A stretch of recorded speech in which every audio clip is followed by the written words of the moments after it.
Good morning, ladies and gentlemen, and welcome to the Chicago Board of Elections regular board meeting of April 28, 2020.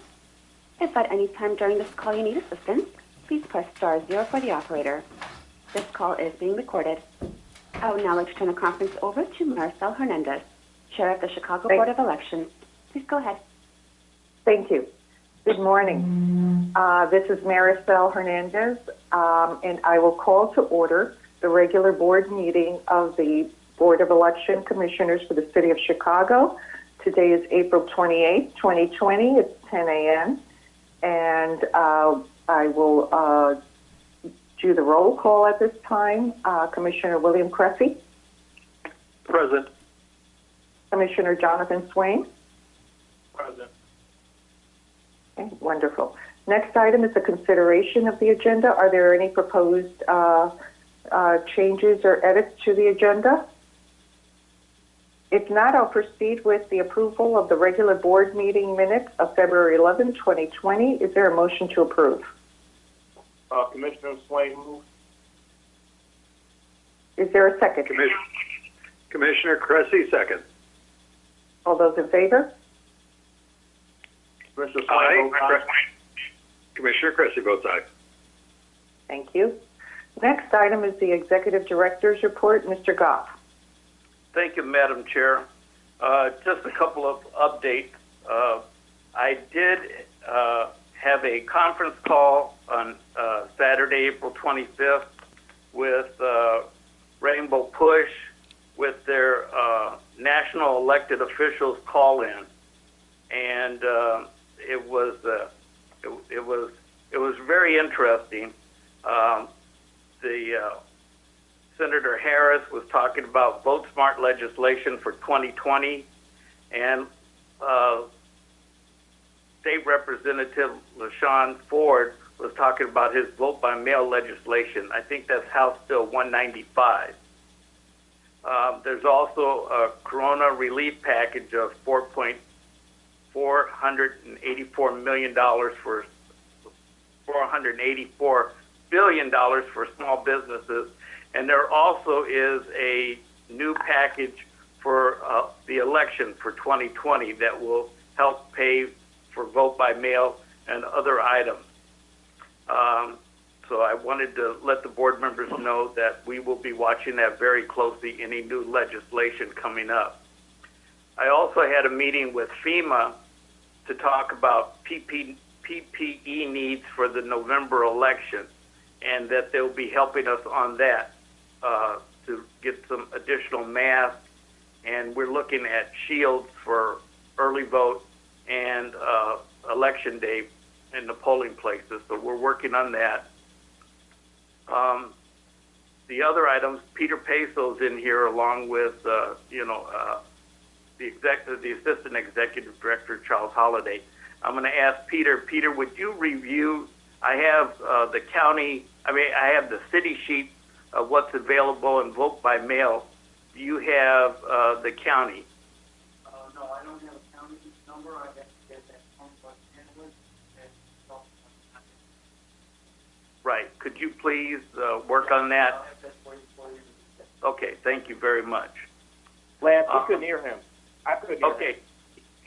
We don't have access to the county budget. He's going to contact the budget analyst today, and we will know what we have in all of our accounts for a vote by mail. Okay.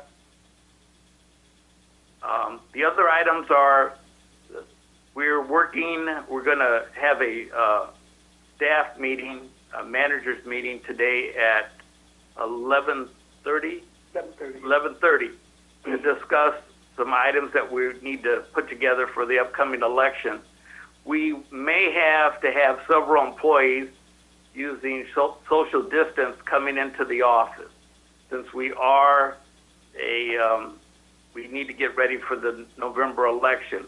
We're also talking about, I'd like to ask the board members if they have a problem with expanding the number of days that we use vote by mail. I know we were talking about 15 days. I'd like to expand that to 20 days.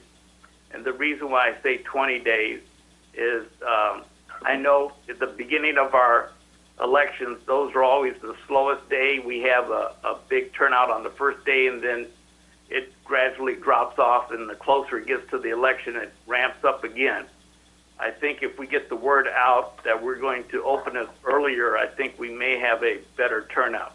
I don't know if it's worth a try. Mr. Gough, this is Adam. I'm sorry to interrupt. You started by saying that this was vote by mail. I think you intended to say early voting. Early vote. That's what I meant. Okay. Okay. So I'd like to do that, if that's all right with the board members. Mm-hmm. Yeah, I think we do need additional time. Definitely. Any other comments from the other board members? Commissioner Kresse, and I heard Adam on the line. I think additional time for early vote would be fine, but I still think we ought to maximize the amount of time for vote by mail. So I believe was it August 5th they can start requesting ballots, Adam? Yes, That's correct. But we'd like to get that out before that time date, just to let the board members know.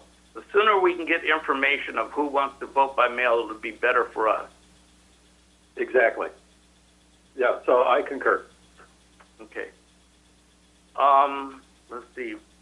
Everything else, we're after our managers meeting, I think we should have some more information for the board members. We are, like I said, the staff is working from home. I looked at the voter history that we have in there, and it's off by how much, Charles? 5,800. 5,800. So we will scan those and get the rest of it in. I think most of that comes from early poll books. e-poll books. So Election we'll day. be working on that from the warehouse. But everything else seems to be working okay. We're working with the vendors. I know Charles is meeting with Dominion. There were some things that we need to change and add to our list. But everything seems to be going well. All of our bills are being paid on time. All of our judges have received their checks. In fact, I got a phone call from a judge of elections saying she got her check, but she lost it, so she needs to get a replacement. So we know that the checks have all gone out. We'll be meeting with the different managers and supervisors so we can see what type of phone conversations they're having with the public, like the judges. What do their voicemails look like? Because I know they're returning them all. So we will be working on that today. But that's all I have for my board members right now. I'm open to any questions. Well, I do have some questions. The additional funding for possibly vote by mail, is it? Yes. That legislation has not passed yet. Is that what you're saying? That's federal legislation? Correct. Mm-hmm. And it will pass. I'm almost sure it will pass. Yeah, we just don't know what would be our share right now. Right. But I'm not going to worry about that. I want to make sure that we get out every ballot that we can. So. Okay. And then my other question on vote by mail is there, we were talking, are we still discussing extending the time by which people can vote by mail? When would that begin? When we will start? When would we send out ballots, vote by mail ballots? Well, we don't know right now because with the new legislation about the new political parties, but yeah. So that's something we're still working on. We have a timeline that we're trying to put together as a tentative timeline, but I'd like to get more information before we make that public. Okay. And Madam Chair, this is Adam. I think that one of the key factors is accepting applications and processing them as quickly as possible so that when the ballot is ready, we can immediately release as much as possible. have a lot that's in the queue and ready to go. When we get to my legal report, I will be discussing that federal court decision, which is going to complicate things in ways that we can only speculate at the moment. Okay. I just want to be if there's any way we can, this is going to be key, the vote by mail. And if there's anything we need to do, I'm just concerned that we're going to end up with the same, crunch time towards the end, the way, it happened in this past primary. People, we're telling people, and we had been telling people from the very start to apply for a vote by mail ballot, but of course, it got to the point where, Thursday before Election Day, the last day people could apply, everyone was pushing, for people to apply. And, by that time it becomes almost impossible to send out a ballot, for a person to mark it and to return it on a timely basis, have it postmarked. So that's but we got to figure that out. yeah, but Madam Chair, just to let you know, that's the nature of the beast. I mean, people wait to the last minute all the time. Look at our early voting sites with long lines 2 days before the election. Where Right. they had all those 14 days earlier to do it. Yeah. I think it's really important about getting out the word. That's what I think. Yeah, and Really utilizing our partners, Yes, and in the that's community.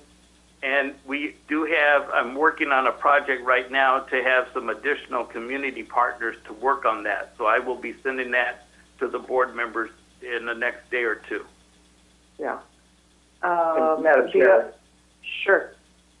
I'm sorry, this is Adam. If I may just interject, I'm optimistic that what we have here now is a little bit of hindsight, 2020 vision hindsight from our voters. Right. Leading up to the March primary, COVID was really just getting started and just ramping up, and the public, I think, didn't understand it and the severity of it as well as they do now. I think there's probably a lot more people out there who have already made their minds up that even though they love in-precinct voting on a regular basis, for this one time, this one November, they'll get their mail-in ballot. So I'm just hopeful that we're going to get a lot of early responses because of that, because of how much more the public understands this now. Okay. Do the commissioners have it? Wait, just to add to my report, the last item is that we will be working, we're pulling all of the nursing homes and the senior buildings where we're going to be sending information to them ahead of time.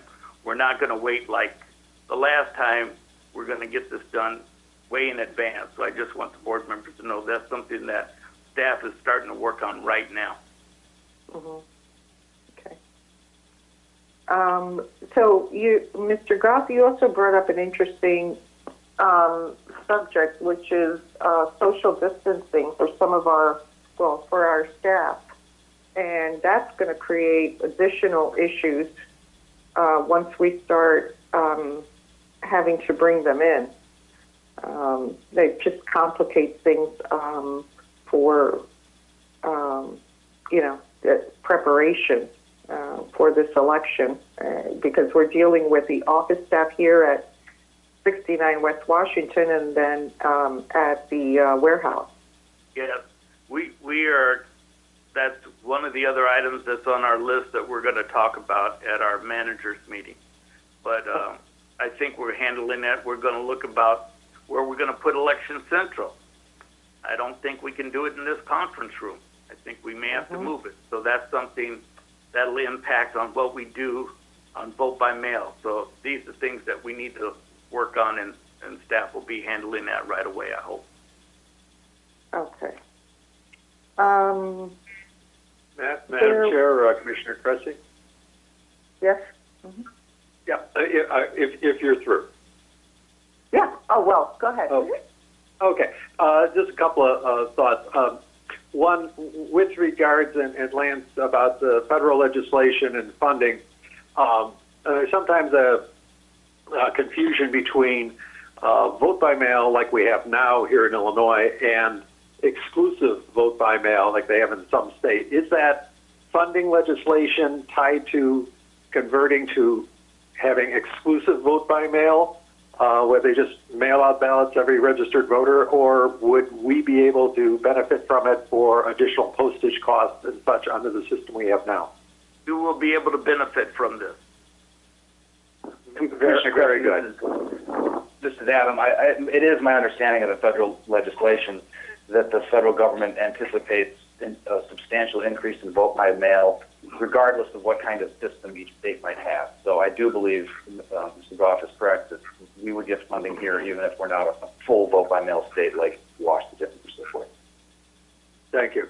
And I noticed this morning Jim Allen shared with us I believe it was an AP report on a poll of favorability, but again, that was for exclusive vote by mail. I wish some news organization would conduct a poll, and if you're listening, hint, hint, as to whether whether voters are planning to vote by mail this coming November. And I think, sort of along the lines of what Adam was saying, I think we'll see, in the wake of all that's happening, that a majority, if not a vast majority of voters will opt for requesting vote by mail ballots.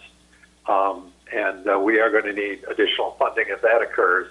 And it will cut down dramatically on the number of people going in for in-person voting.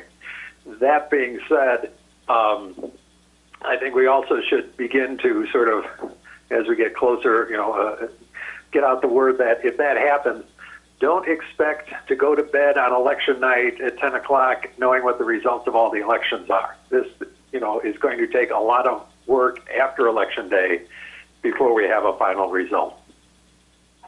So we got to get that one out as well.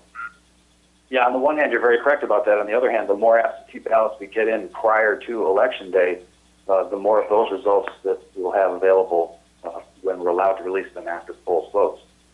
So yes, there will be a lot more ballots coming in after the election, and but there also may be a lot more coming in beforehand.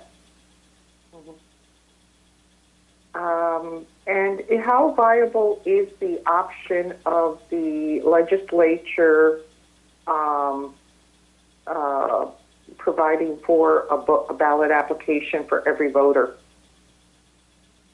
They haven't met yet, so we wouldn't know. Okay. And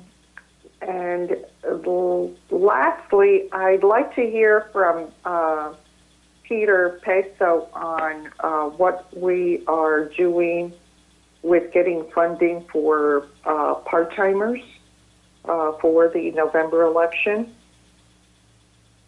That would have to come from the city through the comptroller's office to confirm one way or the other how to manage that.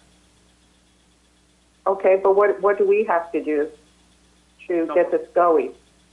Well, someone here from HR should reach out to them to identify what the needs would be. And Lucretia's on the phone right now. I mean, is on this call. So that's part of what we're going to discuss at our managers meeting today at 11:30. Okay. Because I think that's very, very, very important that we get that started as soon as possible. So I would appreciate a status report from on that at our next regular meeting. Okay? Understood. What effort? Yeah. Do the commissioners have any other questions? I'm sorry, Mr. Gough. Lucretia? Yes. Oh, yes. Hi, I'm sorry. I just wanted to speak on the matter we were just discussing about the part-timers, because it was my understanding that it's the funding that we need for that, that just like the law department has a funding item that they have in their budget. So it's a budget issue that I believe that we have to prepare for that. Okay, so Peter, So Peter, about the funding issue on your end. There are dollars in the extra hire account that have that were budgeted this year, anticipating some extra hires. So there are some dollars there. It's just a matter of what the plan is and how many extra hires will be expected. Okay, so are you saying that there is money budgeted in the Board of Elections account? Yes. Okay, but so what does the county have to do with this when you spoke previously? The county takes care of the temp agency people. The city, because these people end up as being employees of the board, if they belong to us, they belong on the city payroll. And that has historically been paid for out of the extra hire account. And we do have an account already set aside. Okay, so Peter, I think the issue here is on the county side, if there is where we would not, let's assume for just speaking, that we won't use one temp agency. What is the possibility of moving that money over to hiring part-time employees just for this election? You're not going to be able to move money from the county to the city. But we do have money on the city side that we could take care of this. So if we don't use the temporary employees, that county money will not be used. We can move it to. Right. That's what I'm saying. We cannot move it. Items. Yeah, we can't move it over from county to city. And then on the city side, if we're increasing the number of part-time employees, then what do we need to do there? Is that a possible? If you replace the temp agency people with part-time hires that are employees of the board, then your city account will be well short. If you have a combination of temp agency staffing as well as temporary hires as employees of the board, then your funding is less of an issue. I think we will make it, Madam Chair. I'm looking at numbers now. Okay. Okay. And Madam Chair, this is Adam. If we're short on funds either on the county or the city side, there are legal mechanisms where we can go to those agencies and request an amendment to the budget that's currently written. And we would assume that we wouldn't have much pushback on that because everybody seems to understand these unusual circumstances to change things for us. But there are. If it starts to look like additional funds would be needed, we can talk to those agencies on getting a quick amendment to the budget.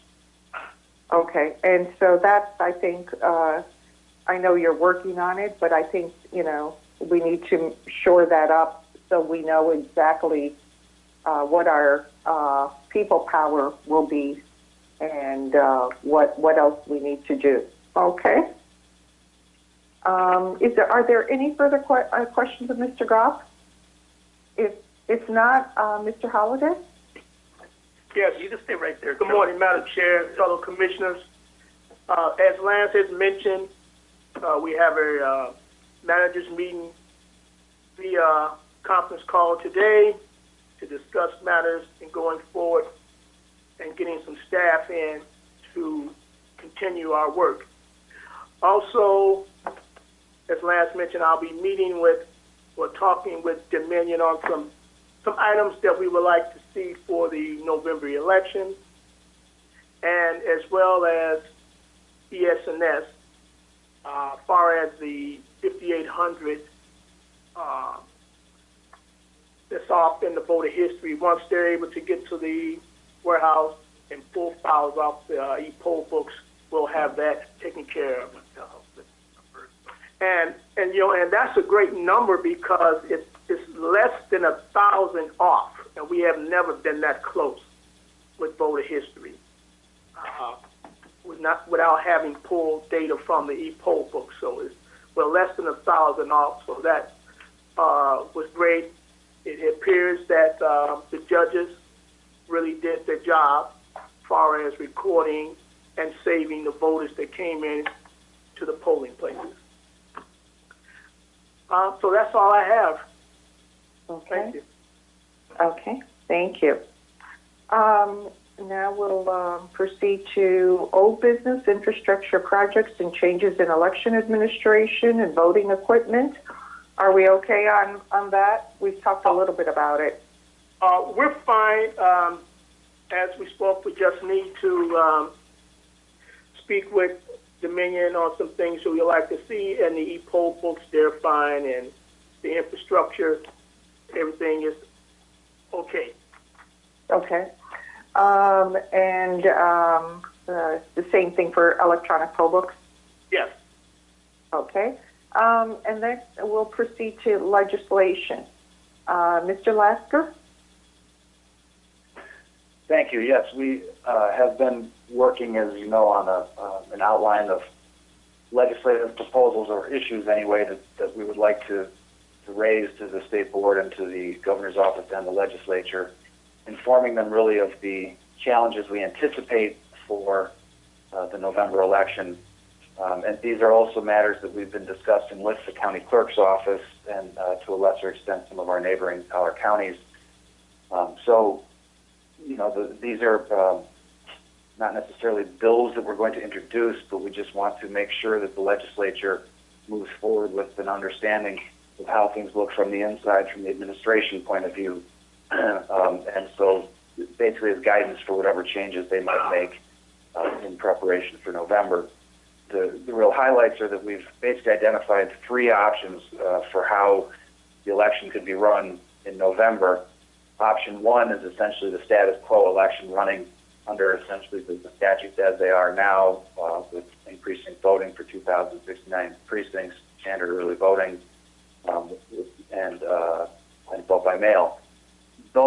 That of course would raise the same challenges we are concerned as what we faced in the March primary with polling places that refuse to let us in because of coronavirus concerns, election judges who do not show up for work out of coronavirus concerns. We are worried that it would be even worse in November than it was in March if the pandemic continues, and a lot of health experts do suggest that the virus will still be here in November, or at least will return this fall. So we would need things like we had last time. We would obtain a court order to keep our early voting sites open on Election Day. As we saw, that was really successful, and not quite sure how we could have pulled it off without that. We received that by court order last time, but it would be nice if the legislature would, now that there's time to do so, to work with us on that. Option number two would be what we see as really the most feasible way to run an election, which would be a combination of vote by mail with universal vote centers on Election Day, so essentially keeping open our early voting sites on Election Day. But we would also want to expand the early voting sites as universal vote centers, where, again, on Election Day, any person could go to any one of those locations to cast a ballot. The focus would be on those voters who reside in precincts where their local polling place was unable to open, either due to the lack of judges or insufficient options for locations. So we are, Mr. Gough and the rest of the staff is working towards identifying additional locations that could serve as additional early voting sites or universal vote centers on Election Day, focusing, of course, on government buildings where the statutes do already provide that government units must make their buildings available to us on Election Day, whereas privately owned facilities have no duty. So we are hoping that we could get some support for those kinds of actions. As we talked about, there's a lot of other detailed items that would go in there, possibly to extend the application period for vote-by-mail ballots, extend the period that we can send them out. And then the third option, as we've heard discussed, some states around the country do conduct virtually entirely vote-by-mail elections, like the state of Washington. Colorado has a hybrid, but very heavily vote-by-mail. It has been very successful in those jurisdictions. This is where, rather than the voters having to apply for a vote-by-mail ballot, every registered voter automatically receives a vote-by-mail ballot. They use secure drop boxes scattered throughout their jurisdiction so that they don't need the ballots don't even have to be returned by mail. They can be put into secure drop boxes monitored by the election authorities. some complications there, however, are that those states that are successfully operating under those systems, it took them several election cycles to build up that system, to ramp it up, starting off with optional opt-in short-term rosters where for a few election cycles, maybe for 2 years or 4 years, you would automatically receive a ballot. They saw increasing numbers over the years for those temporary rosters, and then they just turned it into a 100% permanent roster. We don't really have the time to do that before this November, so it could raise some complications, but it certainly is a possibility, something that we, regardless of how the legislature instructs us to move forward, we'll get the job done. But again, we are going to be making our concerns known just as a way to work with and help advise the legislators and the governor as to what we see as necessary accommodations for a safe and free and equal election this November.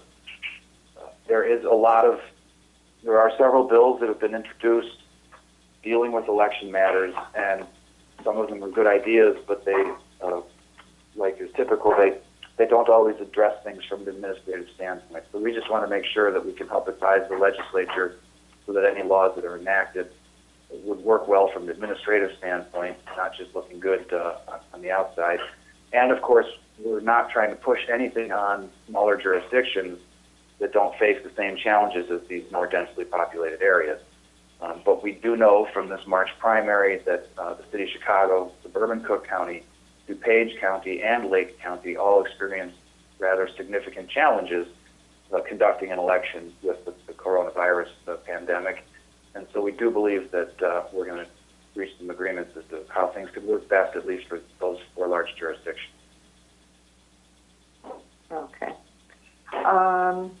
Are there any questions regarding these options?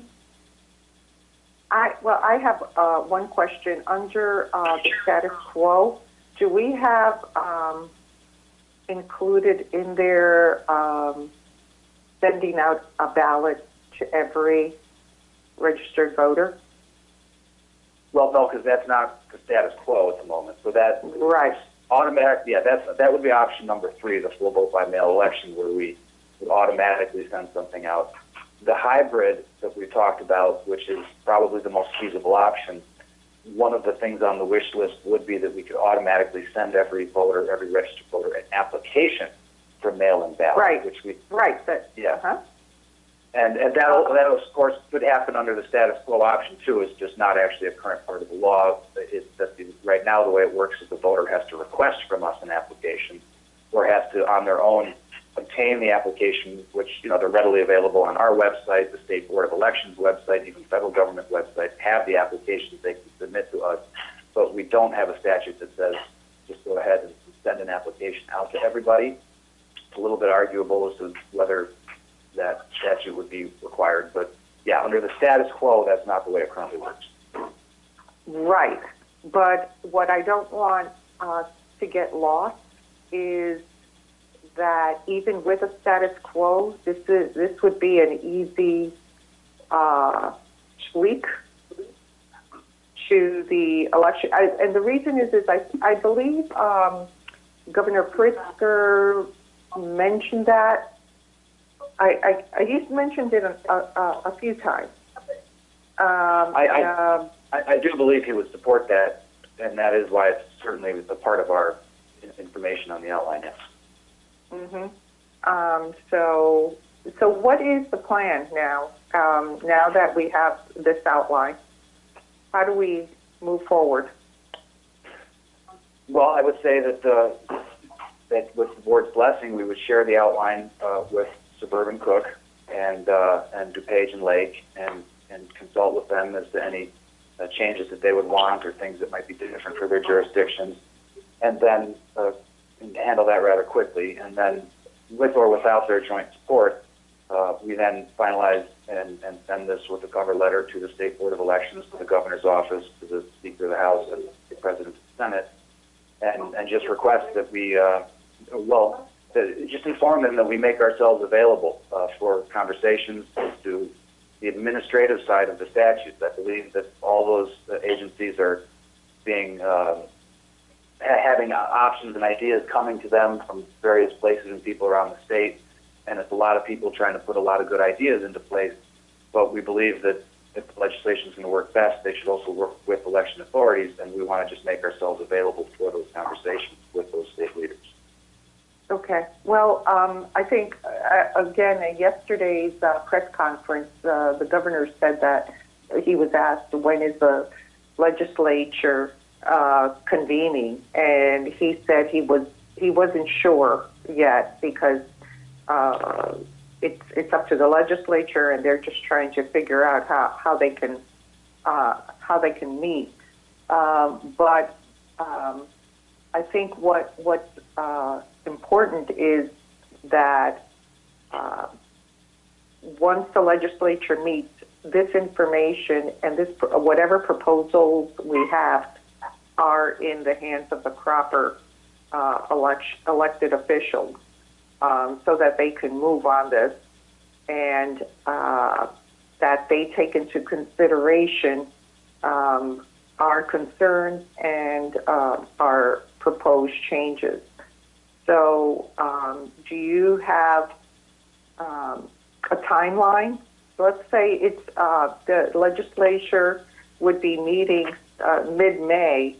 What is the, by the second or third week in May, what is the proposal to get this out to the other election authorities, to the state board, and I think we need a plan. Yes, the plan certainly is not to wait for the legislature to go into session. I would say that with the board's blessing today, we would start the conversation with Cook County and DuPage and Lake, and hopefully, without too much need for back and forth, have those conversations wrapped up by the end of this week, so that then we could focus on getting this out the door to the government leaders, state leaders, by next week. Okay. Because I completely agree. This is something that we just want to start. This is to open the door and start the dialogue, and we will be ready to begin those conversations as soon as they are. Right. I think we're the catalyst here. So that's why I want to make sure that we don't skip a beat, and we're moving things along. Okay? Yeah, agreed. Yeah, I'd like this all to be wrapped up and out the door by mid next week at the latest. Okay. Adam. Any other? Adam. Yeah, this is Commissioner Swain. Yes, sir. Adam. So I do have a couple of points to this. First of all, thanks for the work in laying it out, so we understand some of the legal implications across every single option. And maybe this is a question for you, Lance. Last time we had our meeting, we talked about doing this kind of exercise, but also doing the same kind of exercise from an operational point of view. Has this exercise been done from an operational point of view, so we clearly understand under each of these options what are the different moving pieces that are going to be required that are not legislative in nature but within our purview? Yes, we have. And we're still reviewing that. We have a timeline and some other things that we've already put together, Commissioner. Okay. Is that going to be... Commissioner Swain, this is Adam. Let me just elaborate just a little bit. I mean, we've had our mail house vendor and our ballot printing vendors. They've worked together to do a very thorough and detailed reports as to what they think is currently possible, what expansion would be needed with various aspects of increased vote by mail. We've talked with our election equipment vendors and received reports from them as to what would be needed for additional equipment for processing more vote by mail. So that's just a little more detail to show that, yes, indeed, that from an operational standpoint, a lot of this has been reported to us in detail from the various aspects of the operations, and that also has gone into the creation of the outline.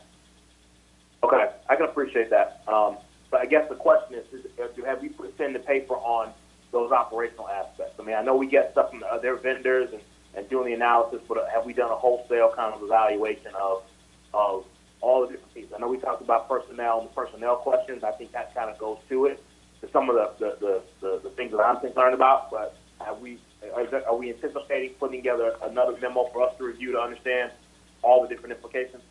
We will give you a sample of all the stuff that we've been working on and put it into a condensed form for you. So we've touched on all of these. Okay, that would be helpful so we can better have an understanding, at least from you all's perspective, from the operational side, you know, what all of these different changes are going to entail. Okay, I mean, obviously, yeah, what all these different details are going to entail. So, Adam, let me ask you. So I appreciate that, Lance. Adam, let me ask you another question. Have we got any more information around the police ordinance that's in the city council, and what will be necessary done to that, and any changes to whatever kind of, not beyond our rules, any kind of legislative change that will be needed to be up for us to administer that election? I believe it was about 3 weeks ago that I did receive an email from one of the attorneys who's been working. He's not a city attorney, but has been working with the city on developing these ideas. And he had questions for me as to how I thought they could, these independent candidates could circulate petitions for November. And, you know, I wrote, and his question, you know, like, how do we do it in the middle of a health pandemic like this? And my response was, I don't have advice on behalf of the board for how you circulate a petition during a global health pandemic. But I pointed out that, you know, the original plans, the timelines that we were hearing was that this ordinance by the city council would be adopted in December or January. And here we are now at the end of April, and it still has never appeared on an agenda, to my knowledge, for the city council. I have not seen an updated version of the ordinance in quite a while. And so I wrote back in the response that while I had no advice to how to circulate petitions, I do have concerns as to whether it's even possible at this late stage in the game, now that they're almost halfway through, or maybe even more than halfway through the 90-day circulation period, how you start. It just seems like it's sort of too late, is what I said. So I don't know beyond that. I've not received a reply to my response. All I know is that the city council has been continuing to conduct meetings without this on the agenda. And the longer they go without doing it, the more and more of a legal challenge they might expect to receive under fair and equal, free and equal election laws, the Illinois Constitution. So I can speak to that. Go ahead.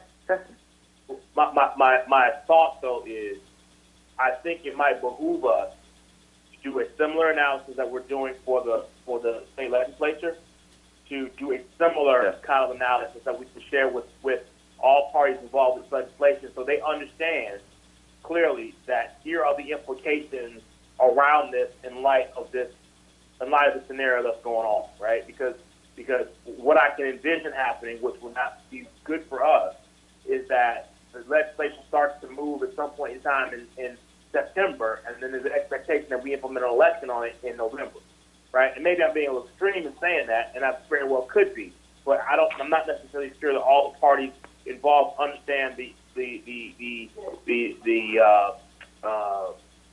all that goes in, all the mechanisms going into putting an election together. So I would like to see us get on the front side of that than being on the back side. I apologize for the noise. I got the family playing outside my window. So, but I'd like to see that. Okay, yes. So that certainly is feasible, and we'll get working on that immediately. Adam, did you talk about the adjustment that they've made with the independent candidates? No, I could do that now. It's not legislation, so I was waiting for that on my legal report below. Okay, sorry. Well, you might as well, Adam, if we're doing this. That's sure. Fine. Sure.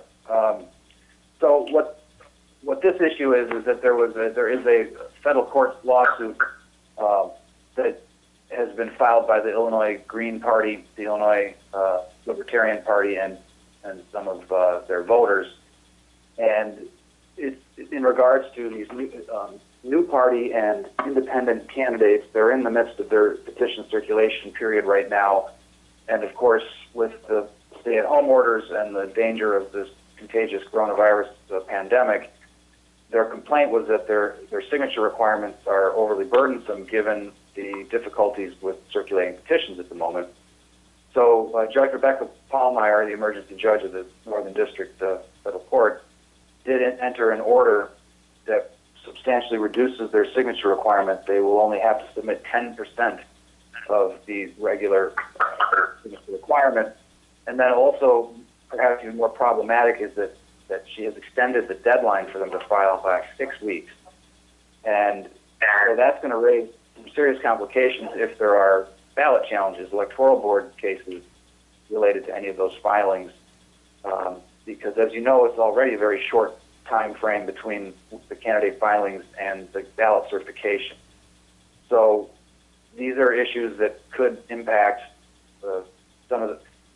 We need to have a ballot prepared and ready to mail out for an increase in vote-by-mail ballots, but now there's a 6-week delay in when these independent party candidates and referenda, by the way, would probably also be included.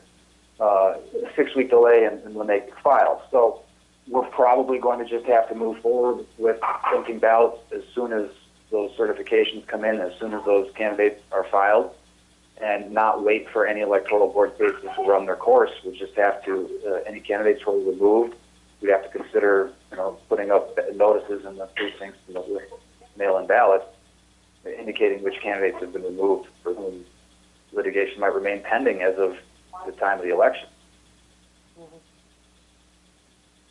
And that, by the way, the state has indicated that they intend to appeal the decision. So that would go to the 7th Circuit, and I don't have any news as to any status on that. The court's order was just entered on the 23rd, so just 5 days ago at the trial court level. Okay.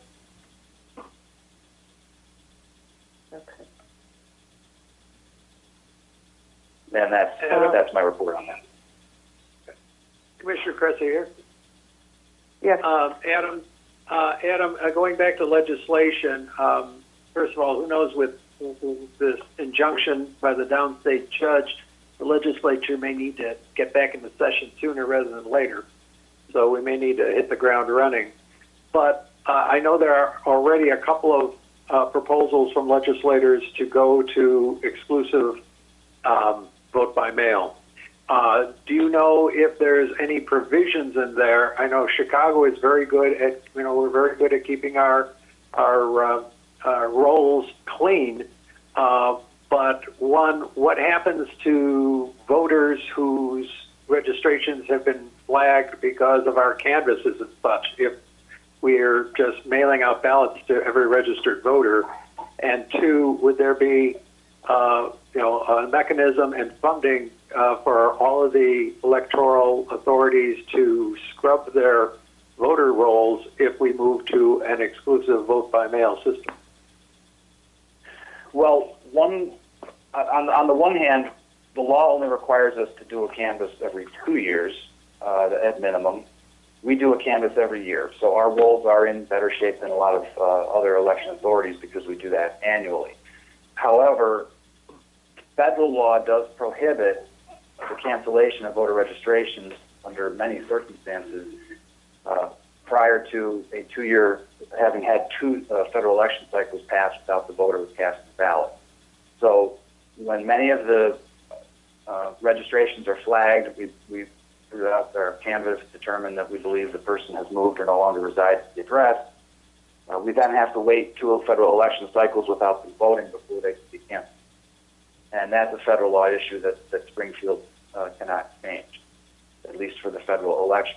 We would not want to have 2 separate voter rolls, one for people who have been canceled on the state level but are still entitled to vote at the federal level. So we're hoping they wouldn't enact anything like that. If that is the way that the legislature ends up moving forward, we therefore would be in a pretty decent position given that our rolls have been canvassed every year. On the other flip side of that coin is that Chicago voters seem to be more transient than other smaller jurisdictions, and so there are challenges. We've been discussing when the canvass will occur this year, and whether there are going to be funding mechanisms. That would just have to be seen in the legislation. It could or could not happen. We might have to go back to the city or the county, respectively, for their amendments to the budget if things are going to change in such a manner that increase our costs on vote by mail. But let's not forget that if the change is made to 100% vote by mail like that, there would likely also be a change to reduce precinct voting, because the idea is that the voting happens by mail-in ballot and not at the precinct. So it would probably be more of a universal vote center model. Ideally, we could save a lot of money then by reducing the number of judges of election that are necessary, reducing the amount of cartage, reducing the amount of polling places, and that would all save us money that could, in our own budget, just be shifted over to the increase of expenses from vote by mail. I don't think that the legislature is going to move forward in that way. The State Board of Elections, its chair and others have already indicated that they've been hearing state leaders that a full automatic vote by mail election is not what the state leadership is looking into. So I kind of doubt that it is going to move in that direction. Thank you. I appreciate that. Thank you for your answer, Adam. Sure.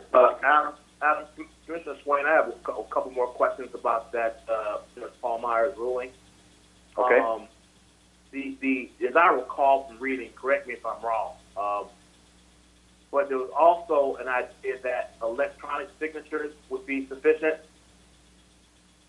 That is correct. Electronic signatures and photocopied signatures. The court's opinion discusses wet signatures as compared to other options. A wet signature being what's currently required, an honest-to-God, pen on petition signature that's signed off on by the circulator and then notarized by a notary. So yes, the order allows for the submission of photocopied signatures. I think the idea is sort of being that a person can perhaps download and print out a petition form, sign it in their house, and then scan and email that petition to the campaign so that it's not an actual original signature received by the campaign, but a facsimile or a scan of it. So there's not a lot of specificity as to how that would work. Obviously, our electoral board is going to have some adjustments if we receive any challenges. For one thing, the law currently states that it has to be an original signature, but this court order would eliminate that requirement, at least for this election cycle. So those are some of the other detailed ways in which the court is trying to make it, trying to level the playing field for the independent and new party candidates. Okay, so the evaluation of the record exam. I mean, is there anything that needs to be done with the record exam that we have to adjust to deal with this? I mean, you mentioned the timing issue about the ballot, but the actual exam itself, is there anything we need to change or deal with? Procedurally, I believe that the procedures would essentially remain the same. The reason for that is that regardless of whether it's a wet signature or a scan or a photocopy or electronic or however they're presented, there do still have to be a set of petitions filed with the proper election authority. And so if there are objections, we would receive those petitions. However the form of the signatures are, they should be there, which would then allow us to just do the data entry and conduct the signature exam in the normal fashion.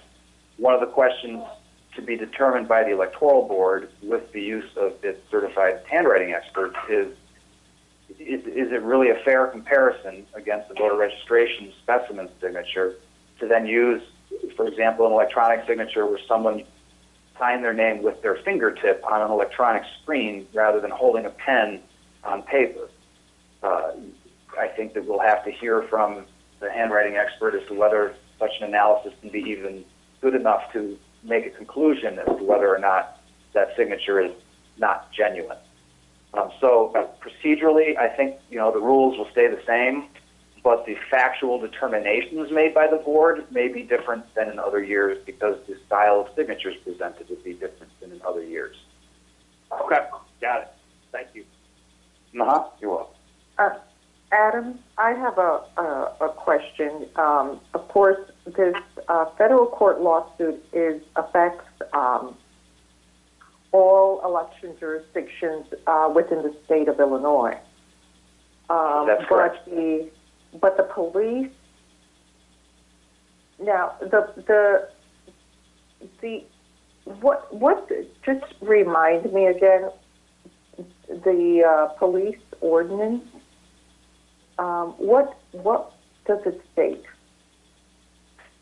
The idea there is that these would actually be nonpartisan candidates, not independent candidates, but nonpartisan. The end goal is to have those positions filled by nonpartisan elections on the same ballot as is our city elections in the odd numbered years, every 4 years. So on the nonpartisan ballot for mayor, city clerk, treasurer, and alderman, we would also have these offices every 4 years in those odd year cycles. But to get when is the first started, election? Yeah, right. well, that's the twist in the proposal, is that they don't want to wait until our next elections in 2023. So they want these folks, these nonpartisan candidates, to be elected this November, which would essentially put them into the category of independent candidates. And that's the idea, is that they could appear on the November ballot as independent candidates elected to what would essentially be partial terms that would then be filled on a permanent basis every 4 years starting in 2023. So that has not been enacted yet, right? There's not even presented to the city council yet, to my knowledge. Okay.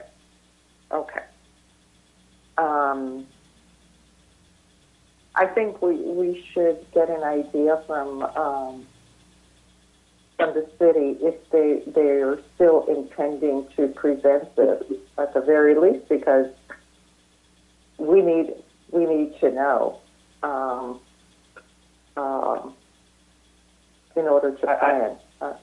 I agree, and Mr. Gough, Mr. Holliday, I'd suggest that we make ourselves available to contact the city, reach out to them, and request a conversation on the status of that project, so that we can, as Mr. Swain has recommended, we should give them an analysis as to what we see the challenge would be for us. Now that things have changed a bit, because we are originally anticipating plenty of time to do the districting that we would need for our election, split precincts and so forth.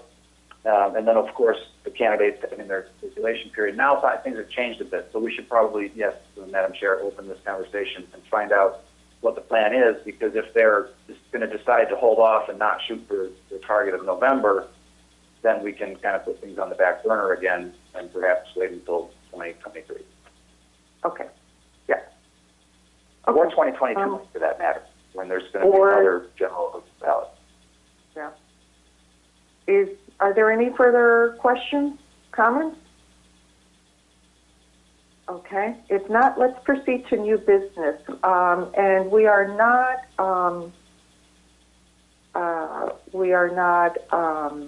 entertaining 7A, the extension agreement. So we'll proceed with B, amendments to the board's employee handbook regarding the Family First Coronavirus Response Act. Who's speaking on this? It's me. Hello, it's Patricia. Yes, this is to amend our current handbook. It is the Department of Labor. They passed this in order to protect employees, to assist employees that are affected by COVID-19, and it is an extension of our current FMLA policy that we have. So it would. You still get the 12 weeks under the normal FMLA policy, but this is just an amendment if you have any of the reasons that they have listed for, if you, due to the COVID-19 outbreak. Okay. And this mirrors the federal, the federal legislation that passed, right? Yes. Okay. It is just made to. It is just tailored for our organization, but it came straight from them. Yes. Okay. Are there any questions? Madam Chair, it's Adam. I just want to interject quickly, if I may, that a special thank you to Ms. Dandridge and Ms. Agnew, who worked together to, yes, they mirrored the federal law, but also really tailored this to meet the board's specific purposes. So I think they've done a nice job. Appreciate it. And I did review it, and I thought it was very good. So thank you both. Thank you. Are there any further questions? If not, is there a motion to approve the amendment to the board's employee handbook with regards to the Family First Coronavirus Response Act policy? Commissioner Kresse, so moved. Is there a second? Second by Commissioner Swain. Okay. It's been moved and seconded. Is there all those in favor? Commissioner Kresse votes aye. Okay, both Commissioner Kresse and Commissioner Swain voted aye. The motion passes. Thank you very much. Next is the legal report. Yes? Madam Chair, if a point of order, just for the record, Commissioner Kresse has no objection to removing item 7A from the agenda. Okay, thank you. Commissioner Swain, any objection? No objection. Okay. Legal report. Mr. Lasker, is there anything else? I know you talked about the Green Party decision. There's just, and also GAPA, so we've sort of moved up two of my items, but the one remaining thing I do want to inform the board is that this past week, with Deborah Moss, who's the board's accessibility consultant, we've had some more conversations with the Department of Justice and Equip for Equality and the Chicago Public Schools regarding the ongoing settlement agreement with the Department of Justice on accessibility at the polling places. As a reminder, the department made the decision, the DOJ made the decision in March to not go and inspect the polling places on Election Day due to coronavirus concerns, both for their own inspectors and also just to try to keep numbers down inside the precincts. It was their own decision that it was not feasible. So the project had kind of been put on hold, but we have been continuing the conversations, and I just want the board to know that the DOJ is very sympathetic for the challenges that we're facing here. They understand that there's a lot up in the air at the moment in regards to which polling places will be used and which will not in November, even the overall number of polling places to be used. So we're continuing to move forward with the project, but it's also just a bit tenuous at the moment because we don't quite know yet how things will work in November. But again, just want the board to understand that the DOJ is sympathetic to these challenges and is continuing to work with us in a very partnership and teamwork atmosphere. And that's it for my legal report. Okay. Are there any questions, any additional questions of Mr. Lasker? If not, we will... Commissioner Kresse, just Mr. Lasker, please express the gratitude of the board to the folks at the Department of Justice for being willing to work with us through these troubling times. I certainly will, and let me just respond by saying that the DOJ, he also mentioned in our last meeting that, as I've mentioned to you before, the Chicago project on this has really been leading the way for the entire Department of Justice, which has been doing this on a national basis, but is making the best headway so far, according to them, here in Chicago. So it's a disappointment to all of us, frankly, that things have to be put on hold because this really was a positive effort, and it will continue to be. So I will express your words, Mr. Kresse. Thank you for that, and please know that the DOJ also really does respect the teamwork that the board itself has been providing this project. Thank you. Thank you. We will now proceed with the agenda. We have no financial report. Joanna, do we have any public comment? Your public comment comes from Rose Joshua from NAACP. Your line is now open. Ms. Joshua, good morning. Good morning. How are you? Can you hear me? Yes, we can hear you perfectly fine. Go ahead. Okay. All right. Thank you. We received complaints as it relates to the last election, the March primary, and in regards to notices that votes were not counted because they were late, and so. Overall, there is a concern by the NAACP in the administration of the vote. Now, these complaints were lodged in that the ballots were returned because they were postmarked late. I am not sure of the process. However, I did vote by mail, and my vote was returned because it was not postmarked on March the 17th. I believe. So here you have, and I am sure that actually it was mailed maybe a couple of days before the election. So the Board of Elections in its administration of the vote for the upcoming election, we want to make sure that all votes are counted. So in this scenario, it is not only the Board of Elections, in my limited view, but it is actually another entity that is involved. And I've heard on the phone vendors, but I believe that the post office is key to the administration of this vote. And so even though if I were to go physically vote, then I can go to that polling place and vote. However, with the post office and mailing, it is maybe a two-step process.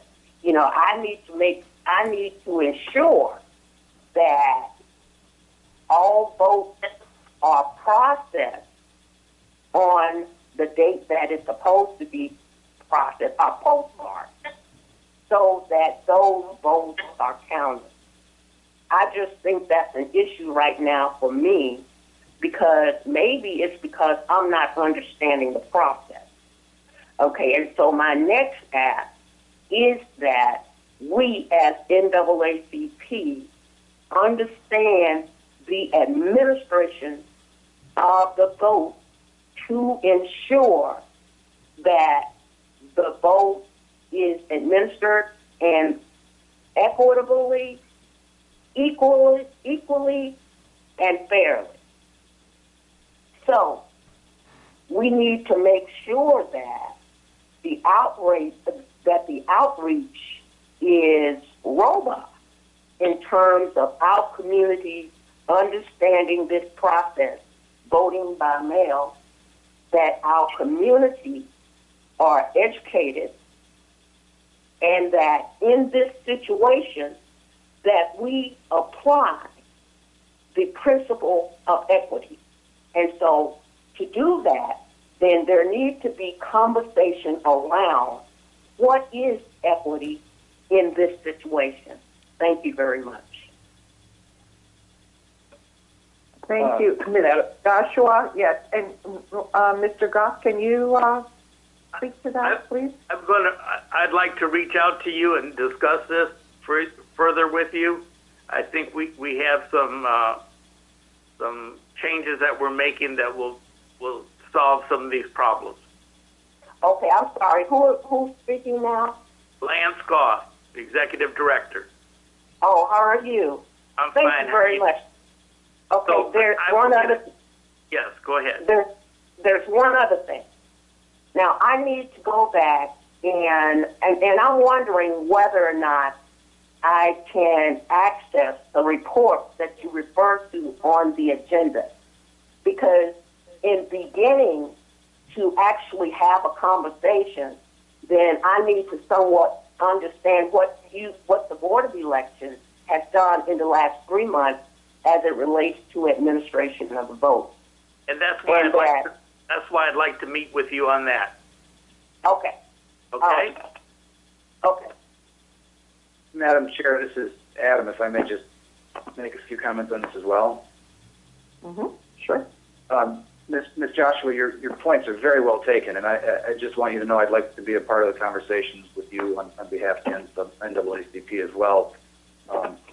Thankfully, Illinois has some good law where if there's a postmark missing, when we receive mail-in ballot envelopes that do not have a postmark, we are allowed to use data from the intelligent barcode that we put on the envelopes, and we can use that data, or we can even revert to the voter's signature, and we'll talk more about this when we meet. But we have seen problems. You're not the only person who's contacted us to say, I did timely mail my ballot, but then we receive it with a postmark that indicates it's late. And the problem is that when there is a postmark from the day after the election, the statute does lock us in to rejecting based on that postmark. So we'll talk more about this, but I just want you to know that you've discussed issues here today that the board is aware of, and we certainly do take seriously, and we're trying to remedy, and we'll continue working forward happily with you and, on that. So thank you for your comment. And Ms. Joshua, this is the chairwoman. I do want to say a couple of things. And one is, you know, we try very hard to get the word out to our voters to request a vote by mail ballot as early as possible. And what the trend we see is that we do get a good number of vote by mail applications early on, but then there's this surge during the last few days of, allowing for vote by mail. So in March, the last day to vote, to request a vote by mail ballot was the Thursday before Election Day. And in fact, on that date, the deadline was 5 p.m. on Thursday. The governor extended that deadline to midnight Thursday. But and I was trying to stress this so many times, because if a vote by mail ballot application is received Thursday, it's going to be mailed out Friday. You know, by the time the person, then it's out of our control. Then it's with a third party, the post office. You know, when will the post office deliver that ballot to the person? The person has to fill it out and then put it back in the mail and ensure that it's postmarked. How in the world, from Thursday to Tuesday, does that happen? And that is why we have been so adamant about, informing voters to get that application, to apply for that ballot early on. So it's very frustrating, very difficult at times for us to try to manage this. And this is all legislation. So the fact that, a ballot has to be postmarked by Election Day in order to be counted, we have no choice but to follow that. That is the law. We can't say, oh, well, this is March 18th. Let's accept it given the circumstances. We cannot do that. So we need organizations, which is what I said earlier today. We need organizations like yours to partner with, to help us get the word out to the community, to apply for a vote by mail ballot as early as possible, so that this is minimized and we have every vote count. So I'm glad that you came on, you spoke about this, and we're going to meet with you to discuss this further. But we're going to be doing this with other community members as well. We need churches, we need not-for-profits, we need advocates out there to help us get the word out. Okay? Oh, thank you so much. And I want to say that the Board of Elections does a good job, but it is not, you do what you do based on the infrastructure or the makeup of the Board of Elections. And a lot of times what happens is that because that infrastructure has not been enlarged, not only for what has been happening before, but what is happening now. And see, when I don't know how to say what I'm getting ready to say. But I guess I'll just leave that for now because I'm not sure if this is true. And I like to be, when I say something, that I do have experience in terms of what has happened. Like I'm discussing the vote by mail because I actually said, oh, I'm going to do vote by mail. Let me go through this process and see how it works for me. Mm-hmm. So, right. And it happened that my vote wasn't even counted. Right. So, and it was because it was postmarked late, right? Yeah. Right. And that is, again, there's certain things that are under our control, certain things that are not, and that is legislation saying your vote has to be postmarked by March 17th. So I would encourage you and Mr. Gough and Mr. Lasker,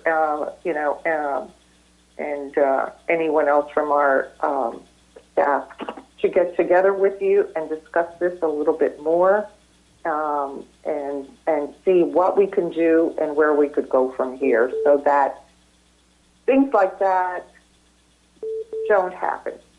Okay? Okay, thank you very much. Okay. Do we have any further public comments? Joanna? There are no further public comments. Okay, thank you. Mr. Lasker, Mr. Gough, do we have a need for executive session? I'm not aware of any. Okay. If not, I will entertain a motion to adjourn to our next regularly scheduled meeting, or if necessary, at the call of the chair. Is there a motion to adjourn? Commissioner Kresse, so moved. Is there a second? Second by Commissioner Swain. All those in favor? Commissioner Kresse votes aye. Commissioner Swain votes aye. Okay. Motion passes and we are adjourned. Thank you, everyone. Thank you. Thank you, everyone. Thank you. Goodbye.